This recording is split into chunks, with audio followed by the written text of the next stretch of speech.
Hello students, मैं हूं अतुल। आप सभी का वेलकम करता हूं इनोवेशन एकेडमी के एनसीईआरटी रैपिड रिवीजन सीरीज़ में। और इस सीरीज़ में हम डिस्कस कर रहे हैं 12th बायोलॉजी के chapter first reproduction in flowering plants को। और अब तक हमने रैपिडली रिवाइज किया कौन कौन से टॉपिक को, उसको एक बार देख लेते हैं और फिर आज का जो कोर टॉपिक है post reproduction structures and events, उसको डिस्कस करेंगे।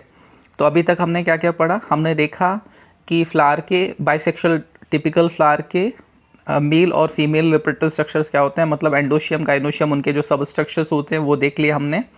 इसके अलावा हमने देखा था कि पॉलिनेशन क्या होता है और डबल फर्टिलाइजेशन क्या होता है। और फर्टिलाइजेशन के बाद की जो इवेंट्स है, यानी कि topic 1.4 post fertilization structures and events, ये हम आज डिस्कस करने वाले हैं। और आज ये चैप्टर फिनिश हो जाएगा। और इस आज के पहले इस चैप्टर के 4 वीडियो अपलोड हो चुके हैं यूट्यूब पर। अगर आपने नहीं देखे हैं तो लिंक डिस्क्रिप्शन में होगी, आप जाके उनको देखिएगा, फिर इसको देखेंगे तो आपको और अच्छे से समझ में आएगा। अगर आपके स्कूल में ये चैप्टर हो चुका है और आपको एनसीईआरटी रीड करना बोरिंग लगता है तो फिर ये सीरीज़ आपके लिए है। तो आपका बहुत कम टाइम में एनसीईआरटी का रिवीजन हो जाएगा। Post pollination structure and events, fertilization हो चुका है। फर्टिलाइजेशन के बाद दो मेन फर्टिलाइजेशन के बाद दो मेन स्ट्रक्चर डेवलप होते हैं। एक तो क्या होता है, जो जाइगोट फॉर्म हुआ था वो किस में कन्वर्ट होगा, एम्ब्रियो में कन्वर्ट होगा आगे चल के। और सेकेंड थिंग, जो पैन बना था primary endosperm nucleus central cell के अंदर, जिसको हम प्राइमरी एंडोस्पर्म सेल बोल रहे थे, तो प्राइमरी एंडोस्पर्म सेल किस में कन्वर्ट हो जाएगी, एंडोस्पर्म में कन्वर्ट हो जाएगी। तो ये दो डेवलपमेंट हमको देखने हैं। और इसके अलावा जो ओव्यूल होगा वो सीड में कन्वर्ट हो जाएगा, ओवरी फ्रूट में कन्वर्ट हो जाएगी। तो ये सारे स्ट्रक्चर्स हम देखने हैं। शुरू करते हैं। Events of endosperm and embryo development, maturation of ovule into seed and ovary into fruits are collectively term as post fertilization events. क्या क्या चीज़ें? एंडोस्पर्म का बनना, एम्ब्रियो का डेवलपमेंट होना, ओव्यूल का सीड में कन्वर्ट होना, ओवरी का फ्रूट में कन्वर्ट होना, ये सब एक साथ क्या कहलाता है, पोस्ट फर्टिलाइजेशन इवेंट्स कहलाती हैं। चलिए एंडोस्पर्म देखते हैं। एंडोस्पर्म क्या होता है? एंडोस्पर्म ट्रिप्लॉइड स्ट्रक्चर होता है जो न्यूट्रिटिव टिश्यू की तरह काम करता है। किसके लिए? डेवलपिंग एम्ब्रियो के लिए। और हमेशा याद रखना है एंडोस्पर्म का फॉर्मेशन पहले होता है। कोकोनट के अंदर दो तरह के एंडोस्पर्म को देखने को, दो फॉर्म में हमको एंडोस्पर्म देखने को मिलता है, लिक्विड फॉर्म में, वाटर के फॉर्म में जो कि फ्री न्यूक्लियर एंडोस्पर्म होता है, और कर्नेल के फॉर्म में जो कि क्या होता है, सेलर एंडोस्पर्म होता है। तो एंडोस्पर्म प्रेजेंट है कि नहीं है, उसके बेसिस पर सीड दो तरह के हो सकते हैं, एंडोस्पर्मिक और नॉन एंडोस्पर्मिक। एंडोस्पर्मिक का मतलब क्या है? जिसके अंदर एम्ब्रियो बनने के बाद भी सीड के अंदर एंडोस्पर्म बचा हुआ है। और ऐसा एग्जाम्पल कौन सा है? कैस्टर है और कोकोनट है। दूसरा जो होते हैं नॉन एंडोस्पर्मिक होते हैं। नॉन एंडोस्पर्मिक मतलब क्या?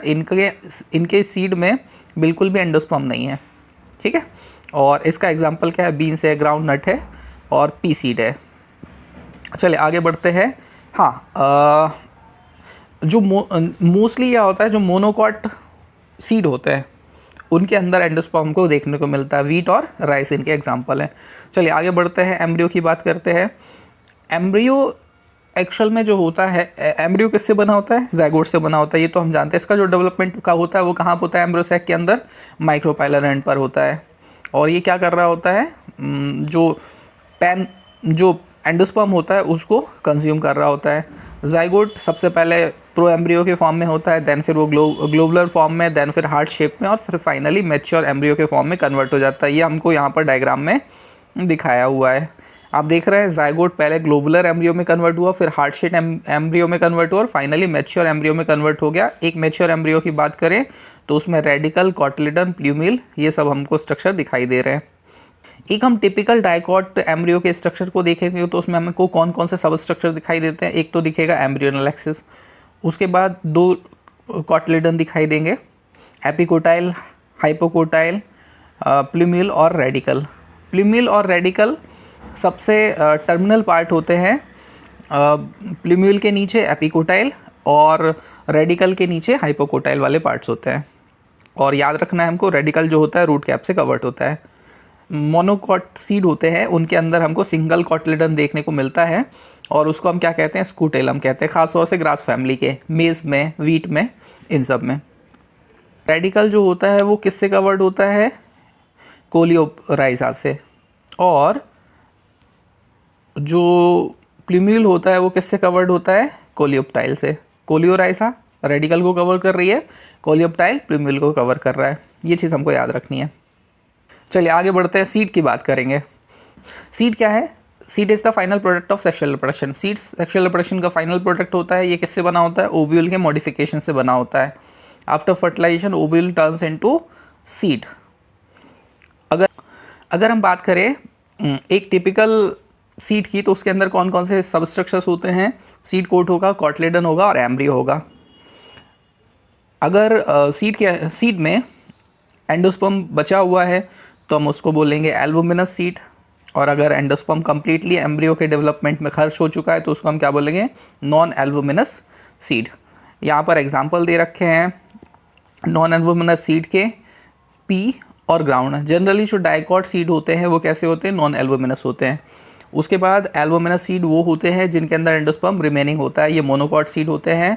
वीट, मेज, बार्ले, कैस्टर। कैस्टर यहाँ पर डाइकॉट प्लांट है, याद रखिएगा, कैस्टर डाइकॉट प्लांट है, लेकिन उसके अंदर भी क्या होता है? एंडोस्पर्म होता है, याद रखना है। इन केस अगर किसी सीड के अंदर न्यूसिलस बचा रहेगा, जनरली न्यूसिलस क्या होता है? डिजेनरेट कर जाता है, लेकिन अगर बचा रह गया तो वो क्या कहलाएगा? पेरिस्पर्म कहलाएगा। ऐसा किस में देखने को मिलेगा? ब्लैक पेपर में और बीट में हमको ऐसा देखने को मिलता है। चलिए आगे बढ़ते हैं। इंटेगुमेंट जो होते हैं ओव्यूल के, वो किस में कन्वर्ट हो जाता है? सीड कोट में कन्वर्ट हो जाता है, जिसको हम टेस्टा और टैगमेंट बोलते हैं। टेस्ट टैग से आप याद रखिएगा। उसके बाद the micropyle remains as a small pore in a seed coat. जो माइक्रोपाइल होता है किसका? ओव्यूल का, वो यहाँ पर बचा हुआ है सीड, माइक्रोपाइल ऑफ सीड के फॉर्म में। और ये क्या करता है? ऑक्सीजन और वाटर को जर्मिनेशन के दौरान एब्जॉर्ब करने का काम करता है। उसके बाद आगे बढ़ते हैं, सीड के अंदर वाटर कंटेंट कम हो जाता है तो वो डॉर्मेंसी में चला जाता है। जब तक फेवरेबल कंडीशन नहीं मिलती, उसको मॉइस्चर नहीं मिलता, सूटेबल टेम्परेचर नहीं मिलता, तब तक फिर वो क्या नहीं कर सकता? जर्मिनेट नहीं करता है। तो अगर सीड के अंदर 10 to 15% मॉइस्चर बच रहा है या फिर इससे कम परसेंट में मॉइस्चर बच रहा है, तो वो कहाँ चला जाता है? डोरमेंट कंडीशन में चला जाता है। उसकी मेटाबॉलिक एक्टिविटी डाउन हो जाती है और वो तब तक जर्मिनेट नहीं करेगा तब तक कि उसको फेवरेबल कंडीशन नहीं मिलती। इस कंडीशन को क्या बोलते हैं? इस तरीके से जो सीड है वो इनएक्टिव हो गया, उसको हम क्या बोलते हैं? Seed dormancy. Seed dormancy seed को लंबे समय तक बचाए रखने में हेल्पफुल होती है।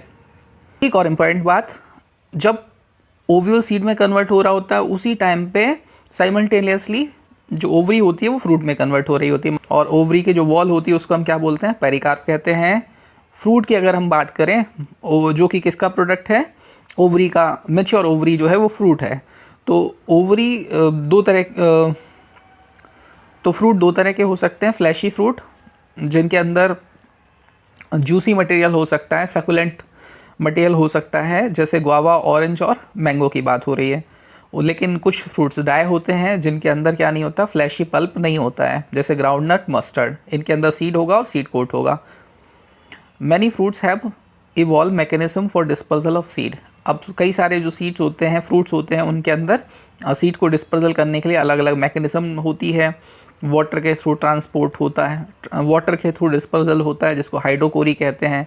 एनिमल्स के थ्रू डिस्पर्सल होता है जिसको जूकोरी कहते हैं ना। इसी तरीके से विंड के थ्रू डिस्पर्सल होता है सीड का, जिसको एनिमोकोरी कहते हैं। तो अलग अलग तरह की मैकेनिज्म होती है। जनरली फ्रूट्स का डेवलपमेंट ओवरी से होता है, लेकिन कुछ प्लांट्स ऐसे भी होते हैं जिनके जो फ्रूट्स हमको दिखते हैं वो उनका जो ओरिजिन होता है वो किससे नहीं होता? ओवरी से नहीं होता है। वो कहाँ से हो जाता है? थैलेमस से हो जाता है या किसी और पार्ट से हो जाता है।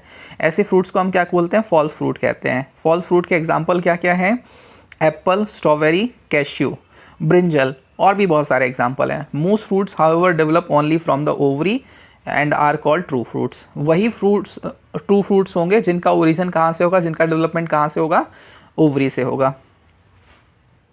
अब जनरली तो क्या होता है कि फर्टिलाइजेशन के बाद जो ओव्यूल होता है उससे सीड का फॉर्मेशन होता है, ओवरी से फ्रूट का फॉर्मेशन होता है। लेकिन कई बार ऐसा होता है कि बिना फर्टिलाइजेशन के भी फ्रूट का फॉर्मेशन हो जाता है। इस प्रोसेस को क्या बोलते हैं? पार्थेनोकार्पी।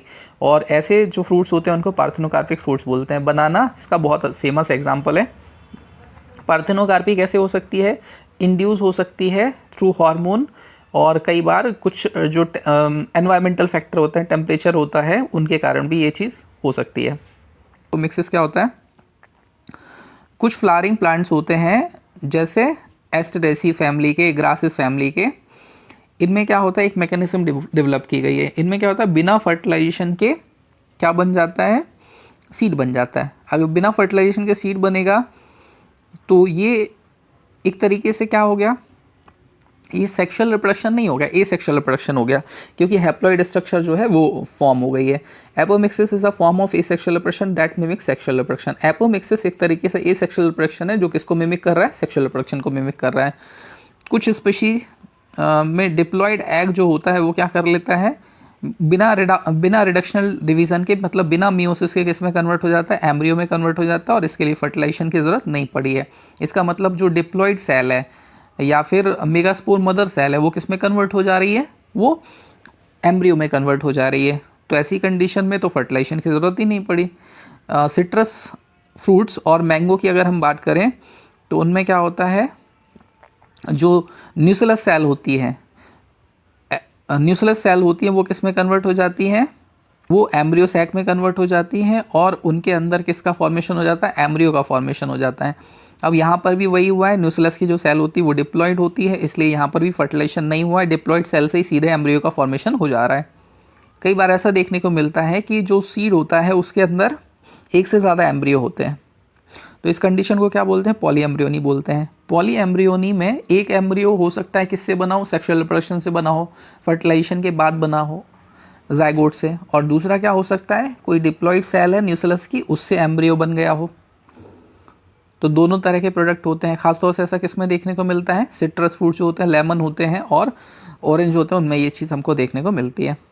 अगर हम बात करें एपोमिक्सिस के इंपॉर्टेंस की, तो एपोमिक्सिस का इंपॉर्टेंस कहाँ होता है, जो हाइब्रिड सीड इंडस्ट्री होती है वहाँ पर एपोमिक्सिस का फ़ायदा होता है। एपोमिक्सिस से बिना फर्टिलाइजेशन के सीड का फॉर्मेशन हो रहा है। ये सीड क्या किए जा सकते हैं, एज अ फूड यूज़ किए जा सकते हैं, लेकिन उनके अंदर एम्ब्रियो नहीं है, इसलिए उनको एज अ बीज यूज़ नहीं कर सकते हैं, है ना। उन सीड्स को हम किसकी तरह यूज़ नहीं कर सकते, कल्टीवेशन के लिए यूज़ नहीं कर सकते हैं। लेकिन अच्छा है, कई सारे जो प्लांट्स हैं जैसे वीट है, मेज़ है, इनमें ये क्या हो सकता है, एपोमिक्सिस के थ्रू ऐसी क्रॉप्स ऑब्टेन की जा सकती है जिसका पर्पस केवल फूड हो सकता है, उसको हम न्यू प्लांट ऑब्टेन करने के लिए यूज़ नहीं करेंगे। चलिए, तो इन्हीं सब टॉपिक के साथ हमारा ये चैप्टर फिनिश हुआ। तो अब हम फिर कोई अगला चैप्टर लेंगे। चैनल को सब्सक्राइब करिए, वीडियो को लाइक कीजिए और शेयर भी कीजिए।